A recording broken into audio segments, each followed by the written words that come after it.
Hello বন্ধুরা, good morning. আজকে সকালবেলা ঘুম থেকে উঠেই ফার্স্ট আমি এদিক ওদিক যাচ্ছি। আমার চুলটা দেখো কীরকম হয়ে গেছে, বেঁকে গেছে। এবারে স্পা করতেই হবে, কিন্তু সর্দি না প্রচুর পরিমাণে, কিভাবে করব। আর এই যে এইখানে দেখাচ্ছি সেজমার গাছের ফুলগুলো আজকে বেশ খুব সুন্দর দেখা যাচ্ছে। পিসি বসে আছে। হোল্ড। আমার শ্বশুর আমলে এখনো আমার ছেলে করছে, আর আমার ভাসুরের ছেলে সব আলাদা হয়ে গেছে। এখনো ভাসুরের ছেলে কত ফুল হয়েছে গাছে।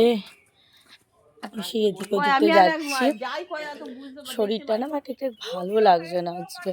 কীরকম মানে জানি না কবে আমার এই শরীরটা ঠিক হবে। 1 মাস ধরে সেই জেকে সেই নিজের মানে শরীরের মধ্যে কোনো রকম কোনো পরিবর্তন দেখতে পাচ্ছি না। আমি একটু বৌদিদের বাড়িতে ঘুরে আসি। যাই দেখি বৌদিরা কি করছে। হাই,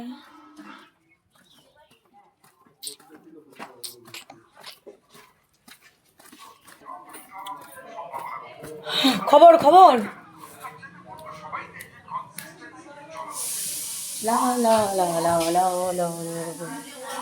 অন্ধকার। আমি তো ব্লগার, বল এরকম করছিস কেন আমাকে? হাই, দিল্লি চলো। হ্যালো গাইস, এই রিমি